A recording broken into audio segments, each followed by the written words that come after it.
I always think about framing. And the greatest example when it comes to framing is you look at the search marketplace. And I remember back where Yahoo and Microsoft were like banging out in the portal market, and because they saw portal as the marketplace and that search as a feature. And Google comes along and says, we think search is a marketplace, and we're going to build a product just for that. We kind of know the results of that. The simpler experience came because that was the only thing they wanted to do. So whenever you look at content, I always think it's very important to get the framing right. And the talk I'm going to give today is I started off wanting to look at all these different trends of ephemeral and short-term and privacy and anonymity. And as I drilled into that, more things kind of emerge. But I basically framed some of these options as, do we choose short form or long form? Do I go the Twitter route? Do I go blogging route? Do I go Google Plus, somewhere in the middle? Do I look at short term, something ephemeral that you can grab my content now, it's only going to be available for the next hour, week, days, or do I just put my content up eternally on my blog? These are interesting choices. Innovation comes when you start you're really causing the friction of opposites and alternatives. And the way that technology works is just a swinging pendulum. Things go from being open systems to closed systems, from slow to fast to short to long, and then somebody comes along and tries to flip the pendulum back the other way and invert the model and do something very different. So it's a good way to I always start by trying to understand what are the driving forces, what are the pendulums, where are people, where are the technology sitting on those pendulums, where do we sit? Where do I sit in the way I use and approach these tools and technologies? Because I always think of, for me, models come first. So I think about how I'm going to approach things, and then I execute with examples and put that stuff into practice. So just drilling into short form, what I've really come to conclude is that short form is an art. I know and can write down the rules of the art of short form content, and then trying to execute on those is a little harder. Because short form, to me, is like this. We earn incremental bites of attention, right? So this is an exception why I have you here for 45 minutes. But you can all walk out at any point in time if it's not engaging to you, right? Even in this situation, you're not locked down. But in the real world, when you turn up to a website, you've got 10 seconds, 5 seconds, if you're lucky, to get my attention. Give me a hook. And then I'll give you 10 seconds. And then I'll give you 30 seconds. Then maybe I'll give you an email. How many touches does it take to convert somebody? It's somewhere in the region of 17, 20 plus touches. But we also have to remember we leak, we forget, and things lapse from our brains. So you're constantly having to retouch people. So soft, gentle touches are really effective, and there's an art to doing that.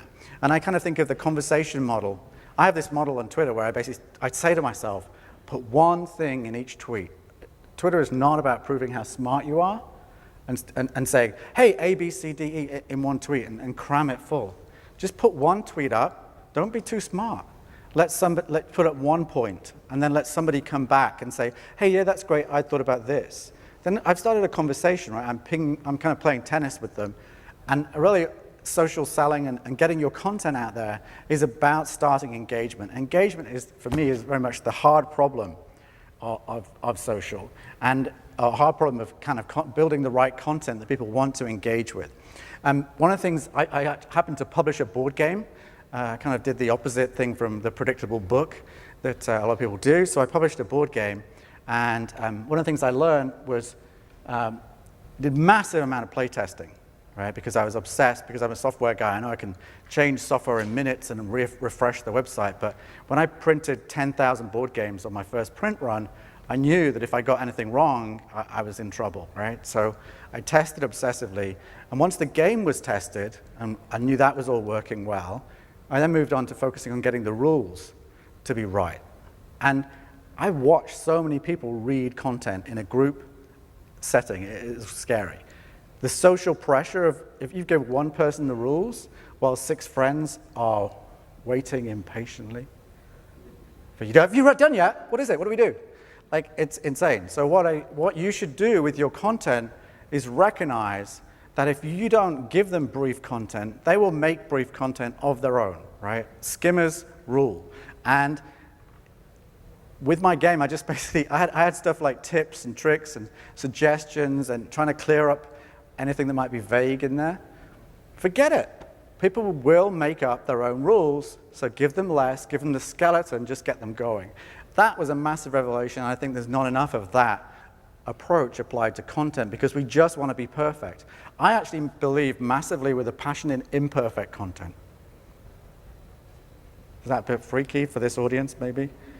Put your imperfections out there because then you're vulnerable. People will approach you. People will feel they can talk to you because you're not perfect.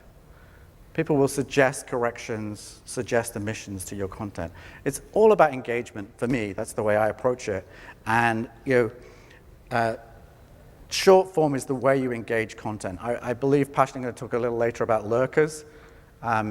Today we have lurker is used. Some people think it's a negative term, and for me, it's a really positive term because there's like 90% of the people in any conversation aren't participating at any point in time. But it's just an interesting mindset. I'll come back to that more in a little bit. But I always think about serial content, episodic content, thematic content. Break stuff down and just deliver it slowly over time. It gives people multiple entry points into your story. You can design for that, and we're going to come to a model for that at the end. So moving on to real-time content, who's heard of the Oreo Super Bowl example? Oh my God, very few. So it's cited as the godlike moment of real-time content. And what happened was Oreo at the Super Bowl actually had a team in their marketing office with the client there, so they had permission. Everyone could sign off anything instantly. And they were sitting in the office, and power goes out. They're like, oh my God, pennies from heaven, this is our big moment. And within seconds, they banged out this amazing piece of artwork and popped it into the Twitter stream. And everyone's talked about that is how to do real-time marketing. I just think that's like trying to catch lightning in a bottle, right? I'm running around, where is it? I'm not going to do it. It's mad. If you're, maybe, how many teams have turned up to the Super Bowl waiting for the next disaster? It's competitive. You're not going to happen. So I think the way to drive real time is to move to a collaborative effort where lots of people are involved instead of a few. I kind of think we need to move from this Gutenberg model, which is basically publishing was such a pain, that moment of getting everything right before we put it to press. And we still use all our publishing tools largely, especially in a marketing context, in that way. We think publishing is a one-off moment. And I'm a big fan of living content, letting the story evolve, putting it out there, iterating, getting it better, smarter, letting other people correct the mistakes, or correct not just mistakes, but suggestions, improvements, enhancements, right? So moving to a real-time model is more about content, and then people are involved in the story. So like with my board game, I actually crowdsourced all the content in the board game, all of the images. It would have been cheaper for me to go to a stock photo website and buy content, right?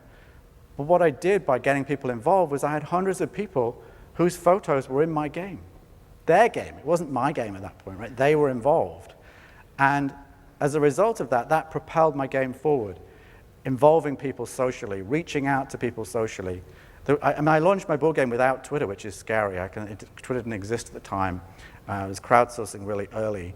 And my game ended up, we sold 80,000 copies worldwide. It got translated into 12 languages and 20 plus awards. That whole approach really kind of propelled the game. It was living, it was alive, it was involving people.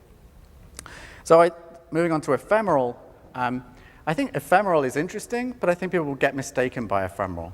I think what's the trick with it is the focus that it's about the motivations of ephemeral. It's about sparsity and urgency, and there are many ways to achieve that goal without thinking about ephemeral. So, what's the reward? What's the motivation? Today, I think it's just a flip to being more about psychology than about technology.